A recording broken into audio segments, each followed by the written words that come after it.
Micah chapter 5. This is an important chapter, and it's interesting that is what's following after what we just spoke about. It says, now you are raided, O daughter of raiders. A siege has been laid against us.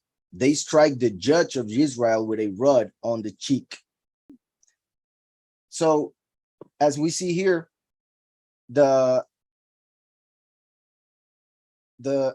Messiah, because this chapter has to do with Messiah, both first and last, as we're about to see. Like I always say, what fulfills physically or literally with the first would fulfill spiritually with the last, and vice versa. Whatever prophecy was fulfilled spiritually through the first will be fulfilled physically through the last, or in a literal way.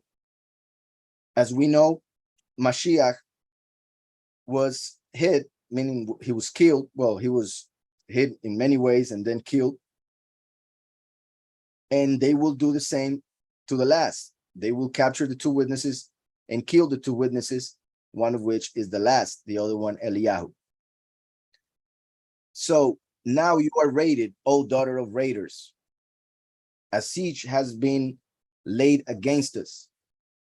Remember that the previous chapter was talking about the Exodus, right? The second Exodus, when Yahushua said, flee to the mountains, to the wilderness. Why? Because the nations who follow the beast will gather against us, against the few, and we'll go after them, like in Revelation 12, when the serpent goes after the woman, the bride, but she's given wings of eagle to go to her place for 1,260 days. So I'll continue. Now you are raided, O daughter of raiders. A siege has been laid against us. They strike the judge of Israel with a rod on the cheek. But you, Bethlehem Ephratah, you who are little among the clans of Yehudah, just like the Mount Sinai, where the Torah was given, was not the highest mountain. Yahweh chose a humble mountain, just like he will choose the humble to exalt them through Yahushua. But you, Bethlehem Ephratah, as we know, Yahushua was born in this place, Bethlehem, the house of bread. Ephratah, that is a place, right? Which is interesting because, like I always say, Yahushua is connected to the souls. The last is connected to the bodies. That's why the few who accept the first and the last won't have to experience death, because their soul and body are saved through what the first and last did. So, like I mentioned, what one fulfills literally, the other one spiritually. Yahushua literally was born in Bethlehem, Ephratah. The last is a descendant of Ephraim. Ephratah, Ephraim have the same root. Bethlehem, Ephratah, you who are little among the clans of Yehudah. So Yahweh chose a place that was little in size and also in importance to the people, of course, not to Yahweh. He wouldn't have chosen it. So you who are little among the clans of Yehudah, and that's how Yahweh does. That's why many people didn't accept Yahushua, because of the place where he was born, how he was born, because of where he lived, how he looked, etc. You who are little among the clans of Yehudah, out of you shall come forth to me the one to become ruler in Israel. Remember how in the previous chapter, he was talking about the rule that was coming back to Sion, the counselor, and all of that we already spoke about. Out of you, Yahweh was promising that Mashiach would be born in Bethlehem. Out of you shall come forth to me the one to become ruler in Israel. And his comings forth are of old, from everlasting. and his appearances. Interesting that it says in plural, as if he would appear twice. And his appearances are of old, from everlasting. Because even though he appeared 2,000 years ago, he was told to appear thousands of years ago. Well, through the prophets before he manifested.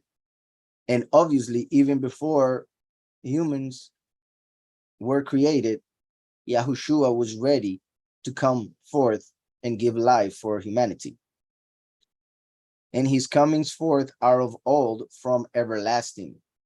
For he is the image from which Yahweh gave form to men when he said, let us make man in our image and likeness.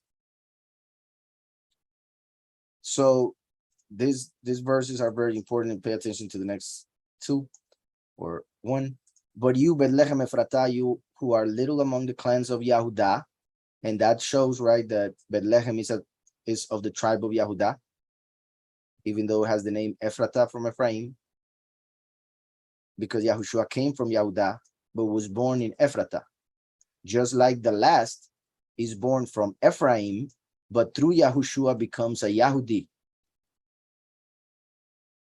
Hope that's clear. Out of you shall come forth to me the one to become ruler in Israel, and his comings forth are of old, from everlasting. Therefore he shall give them up until the time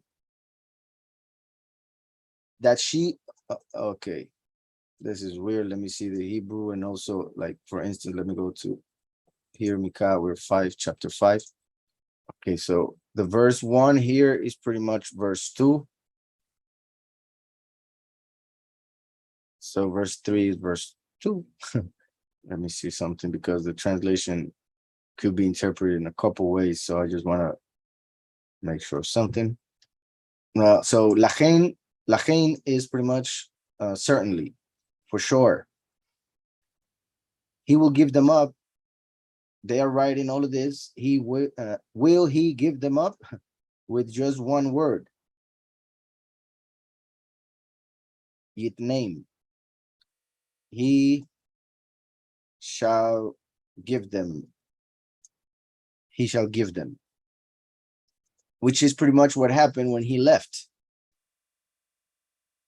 Since he came to his people and his people rejected him, he left to do, well, the will of Yahweh, seated at his right hand.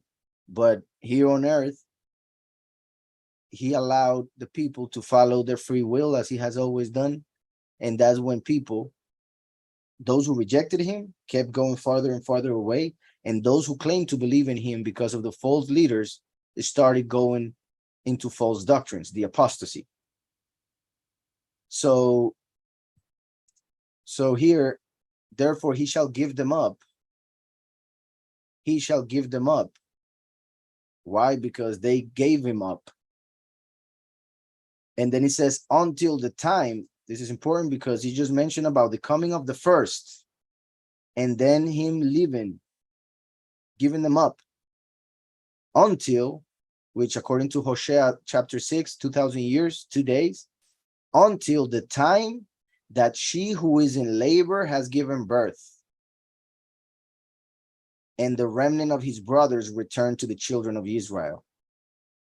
So Yahushua would come and live for 2,000 years until the woman would give birth to the last, and the remnant would return. The remnant would be gathered, the chosen. And he shall give them up until the time that she who is in labor has given birth, and the remnant of his brothers return to the children of Israel. The remnant of his brothers return to the children of Israel. When the few are gathered with the many, then he says, and he shall stand and shepherd. He shall stand and shepherd. Remember how the Messiah in John 10 said, I am the gate, the door, and the shepherd, the good shepherd, first and last. First, he came as the gate, as the door for the people to be able to enter into the kingdom. And then he comes as the shepherd to lead them through the way which he laid when he came for the first time. And he shall stand and shepherd. Let me go and see the Hebrew of the chapter, which would be chapter 3. Ve'amad vera'ah. So he will stand, amad, and he will shepherd. He will be a shepherd. Now, let me go to Daniel 12:1. In Daniel 12:1, look, when he prophesies the coming of Michael, and remember we're reading the prophet Micah, who represents Michael. And at that time shall Michael stand up. And at that time shall Michael stand up. The word used for stand up, as you can see, here is amad. So we go back to Micah, and it says, and he shall amad and shepherd. Who is he? The one whom Micah represents. Michael shall stand up and shepherd. So because he comes as the good shepherd. In the strength of Yahweh, for we can do all things through Mashiach who strengthens us. So that's why he comes in the strength of Yahweh, because he represents Yahweh as the last. And he shall stand and shepherd in the strength of Yahweh. Excellency of the name of Yahweh is Elohim. His name is excellent. His name, not the name that the Satan has given the people, the world. May that be God or Jehovah. Neither of those are the name of our Elohim. So in the excellency of the name of Yahweh, his Elohim, he shall stand up, he shall stand and shepherd. So I hope that was clear. How the verb used here is the same verb used in Daniel 12:1 when talking about Michael. Here we have Micah prophesying this as the prophet of Yahweh, so representing Michael, the witness like Moshe. So he shall stand and shepherd like the good shepherd, because Yahushua the first is the door. In the strength of Yahweh, because he comes to do judgment. In the strength of Yahweh. Be'os, you see here, Be'os Yahweh, with the power, with the strength of Yahweh. This Be'os could be pronounced Boaz or Boaz, which is fleetness, right? To be quick. But my point here is that remember that the temple had two pillars, Yakin and Boaz. Yahushua HaMashiach, the first, is Yakin, he who establishes. The last is Boaz, who comes to do it with quickness, but can be translated also with power, with strength. Boaz or Beoz, which is what appears here. So it's confirming that he who stands up is Michael, the good shepherd, witness like Moshe, with power, the pillar known as Boaz. So in the strength of Yahweh, in the excellency of the name of Yahweh, his Elohim. And they shall dwell, for at that time he shall be great, to the ends of the earth. At that time he shall be great. Meaning, when it comes to Yahweh, because the people do not give the honor that he deserves, they keep him as if he was small in importance, as when you tell somebody the importance of the name and they say that doesn't matter. No matter how excellent the scripture tells us it is, to them it doesn't matter. For at that time he shall be great. And when it comes to the last, remember that the great most likely is Gadol. Let me see. Yes, Yigdal, he will be great. Comes from Gadol. So my point is that remember that the last comes as Paul. Paul means little. So he will be little in importance to the people, to the world, both him and his doctrine, which is the doctrine of Yahweh. But in that time, when everything manifests, Yahweh will make him great. for he will become the Melech Gadol. For at that time he shall be great to the ends of the earth. Just like we also read in Daniel 2, remember that the mountain will cover the whole earth. That mountain being the kingdom itself, the kingdom of Yahweh. And the stone that smote the image became a great mountain and filled all the earth, all the earth. And remember, this is Daniel, the same place where it's prophesied that Michael would stand. For at that time he shall be great to the ends of the earth. And this shall be shalom. And this shall be peace. When Ashur comes into our land, Assyria, which represents, because of what Sennacherib did in the time of the king Chizkiyahu, Ashur represents the beast, and the Assyrian, obviously the world leader, the one who rules over that government called the beast. When Ashur comes into our land and when he treads in our in our palaces. So when the enemy, the beast, manifests in the world and gets into everything, this that was prophesied shall be our peace, our shalom. Nothing should move us when the enemy is doing his thing. When the beast is going everywhere, destroying, controlling, and everything, we should be at peace because we were given the peace that surpasses all understanding by him who was born in Bethlehem, and through the teaching of the one who shall stand and shepherd. So, and this shall be peace. When Ashur comes into our land and when he treads in our palaces, we shall raise against them 7 shepherds and 8 leaders of men. 7 shepherds and 8 leaders of men.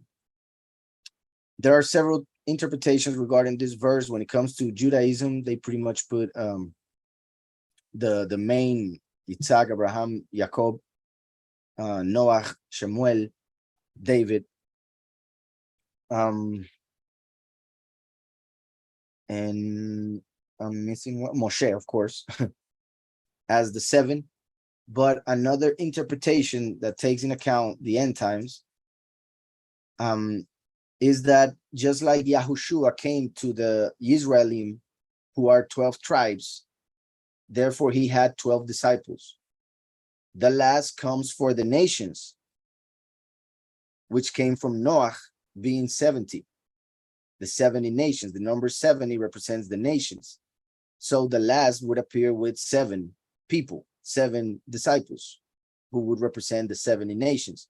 That's why it says 7 shepherds and 8 leaders of men, as in the 7 plus the shepherd being, the good shepherd that I mentioned, the leader being therefore 8. Also the 7, which represents earthly completion, while 8 represents a new beginning. Just like we will go through the 7th millennium and then we'll enter eternity during the 8th. Through this that Yahweh is prophesying here. Also in Judaism, there's another opinion, because you know there are many opinions in Judaism, in which they say the 7 are a group and the 8 are another group. So 7 plus 8 gives us 15. That will be 15 men. And the number 15 is the numerical value of the name Yah, right? Yud Hey, Yah. 15 men who follow Yah and who do his will. Not only that, if we have the 12 disciples plus Yahushua, that's 13, plus Eliyahu, that's 14, plus the last, that's 15. So there are several ways in which we can see this. Like I said, it can be interpreted as men of the past who Yahweh brings through the resurrection to lead, obviously. Another interpretation, how the last appears with 7 that follow him. Obviously, he will be the head of the 144,000, but 7 that will come and go just like the disciples would go with Mashiach everywhere, even though many other people believed in him. Well, not many other, but others believed in Mashiach, even though they were not part of the 12. That's my point. And also we can see it as the 12 disciples plus the 3 men that Yahweh sent, Mashiach, Eliyahu, and the last. We shall raise against them, against whom? The Assyrian, the beast, 7 shepherds and 8 leaders of men. And they shall shepherd the land of Ashur with the sword, and the land of Nimrod at its entrances. You see how after mentioning Ashur mentions Nimrod, which means the rebel, because Nimrod is the first example and representation of the beast, the representation of the little horn of the book of Daniel. So Ashur as the world government, Nimrod as the world leader of that world government, the beast. And they shall shepherd the land of Ashur with the sword, and the land of Nimrod at its entrances. And he shall deliver us from Ashur when he comes into our land and when he treads within our borders. So when the beast goes to put the mark of the beast on the people, that's when the few will go to the wilderness, as we saw in the previous chapter, and be gathered by Yahweh when they receive eagle wings, as we see in Revelation 12. That's why he and this that is prophesied is our peace. This shall be peace. And he shall deliver us from Ashur when he comes into our land and when he treads within our borders. And the remnant of Jacob shall be in the midst of many peoples. And the remnant of Jacob shall be in the midst of many peoples, as dew from Yahweh, as showers on the grass, which do not wait for men, nor delay for the sons of men. Right? If it's gonna rain, it's gonna rain. The rain doesn't wait to see if you're going out, if you're staying home. If the rain's gonna fall, it's gonna fall. Which do not wait for men, nor delay for the sons of men. So, and the remnant of Jacob, right? The remnant, the few, chosen from the many, shall be in the midst of many peoples, right? The few from the many. Many are called, few are chosen. Those few are the remnant. As dew from Yahweh. Remember that the manna that would come from the heavens, the heavenly bread, came down as dew. As showers on the grass, which do not wait for men nor delay for the sons of men. So Yahweh will do his will when he pleases, as he decided, in the perfect timing, not when we want it, not when the people expect it. Matter of fact, he said that he would manifest when people least expect it. So just like the rain or the showers, which do not wait for men nor delay for the sons of men. And the remnant of Jacob shall be among the nations. Yet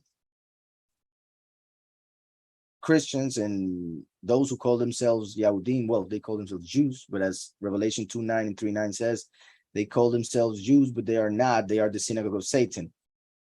Many people believe that most of Israel are already in the land of Israel. Yet the scripture tells us regarding the end times, the remnant of Jacob shall be among the nations, not in Israel, among the nations. That's why there are so many Orthodox Jewish people who are against the state of Israel, because they realize through prophecy that they shouldn't be there yet. And the remnant of Jacob shall be among the nations, in the midst of many peoples, like a lion among the beasts of a forest. So the nations are as beasts. The world is the forest, and the remnant is the lion, because we are one with Yahushua, who came from Yahudah. Therefore, the few become the lion of Yahudah. So that's why the few will rule over the world, because he is among the nations, a jungle, therefore he's a lion, among the beasts, which are the nations, of a forest, So the few will rule over all the nations. And that's part of the reason why he dispersed us throughout the four corners of the earth, to be part of those nations and then come to rule them. Like a young lion among flocks of sheep, who, if he passes through, shall both tread down and shall tear. And there is no one to deliver. There is no one to deliver. Nobody will be able to deliver from the hand of Yahweh. What Yahweh does, nobody can stop it. Let your hand be lifted up against your adversaries. Let your hand be lifted up against your adversaries, and all your enemies be cut off. Remember, Yahweh talks about his arm and his hand. The arm of Yahweh is Yahushua HaMashiach the first. The hand of Yahweh is the last. That's why he punishes with his hand, because the last bring judgment. Let your hand be lifted up against your adversaries, and all your enemies be cut off. Just like they cut off Mashiach, as he was prophesied in Daniel 9. The Mashiach would come and then he would be cut off, but not for himself. Now the last comes and he's gonna cut off the enemy. And it shall be in that day, declares Yahweh. And it shall be in that day, declares Yahweh, that I shall cut off your horses. Your horses. Remember how you say horse in Hebrew? Sus. That's why Jesus could be translated as behold the horse. Others translated as the vision of Zeus. Jesus. That I shall cut off your horses out of your midst, and I shall destroy your chariots. So all their weaponry, everything that they use to destroy, to kill, to attack, Yahweh will cut it off. And I shall cut off the cities of your land. Everything that the nations are so proud of, their buildings and whatever. And I shall cut off the cities of your land, and I shall pull down all your strongholds. And I shall cut off witchcrafts out of your hand. Remember how in Revelation 18:23, we see the word witchcraft, but when we look at the concordance, it says pharmakeia.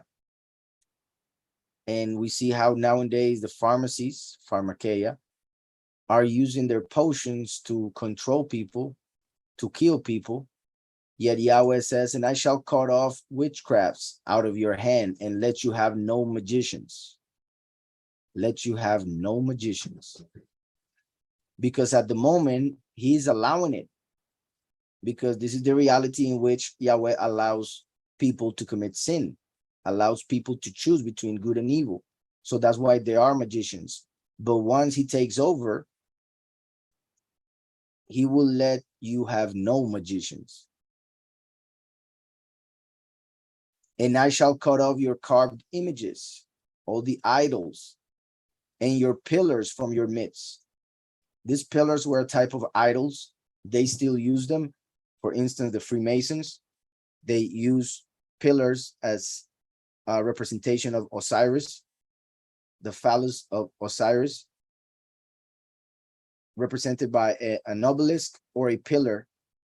There are several cemeteries where you go and you either see crosses, obelisks, or pillars broken on the top, like representing the death of Osiris, which is a symbol in Masonry. And I shall cut off your carved images and your pillars from your midst, so that you no longer bow down to the work of your hands, so that people no longer will worship their own imagination, their own works, their own flesh, strength, or whatever. And I shall pluck your asherim. Remember, that is the plural of Asherah. Asherah was worshipped through trees, like the Christmas tree, for instance. And Yahweh is saying that he will destroy them. That's why it doesn't say cut off, in this case, pluck, right, from the root. Like Yahuhanan the Mercer said that the axe is already placed at the root, and whatever tree doesn't give fruit will be cut off and thrown into the fire. People would worship Asherah through trees. They still do, even if they don't realize it. And Yahweh saying, I shall plug your Asherim out of your midst. Remember that Asherah is a female entity, or what they worship as a goddess, who is now worshipped with the name Mary. For those who think that Mary is the name of the Messiah, the name of the mother of the Messiah, the actual name of the mother of Mashiach is Miriam. Mary is a name that they gave to continue worshiping the Queen of Heaven, as it is prophesied also in Yirmiyahu. So it is the carved images, as in those of the false Messiah, your pillars as those of the false mighty one, as in the false father, meaning Osiris, like I mentioned, and then your Asherim, as in the images of Mary, those images that they use to worship a female entity, that being the Queen of Heaven, evil, wisdom, etc. And I shall plug your Asherim out of your midst, and I shall destroy your cities. And I shall take vengeance in wrath and rage of the nations who did not obey.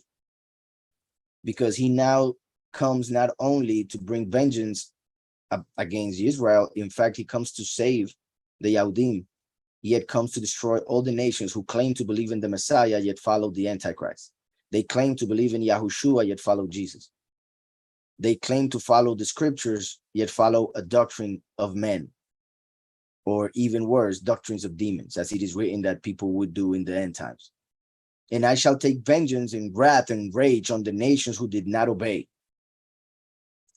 Just like if we go to one that I mentioned a lot, Isaiah 63, it reads, and I looked, and this is when he comes as the last, right? Who's coming from Edom? Edom became, part of it became Rome. Rome is represented by iron. And we just saw in Micah how Yahweh will make the horn of Jerusalem iron, because he comes from Edom. The prophet himself didn't understand what was going on. He asked, who is this coming from Edom with garments of glowing colors from Bosra? Bosra, the flock, who is robed in splendor, comes like a thief in the night as well, striding forward in the greatness of his strength. It is I who speak in righteousness, mighty to save. Why is there red on your raiment, and your garments like one who treads in the winepress? I have thrown in the winepress alone, the many who are thrown in the winepress. And from the peoples, no one was with me. They all rejected him. And I trod them down in my displeasure, and I trampled them in my wrath. Mashiach came to bring mercy. The last comes to bring wrath. Their blood is sprinkled upon my garments, and I have defiled all my raiment. For a day of vengeance is in my heart. The day of vengeance, the millennium, the Shabbat.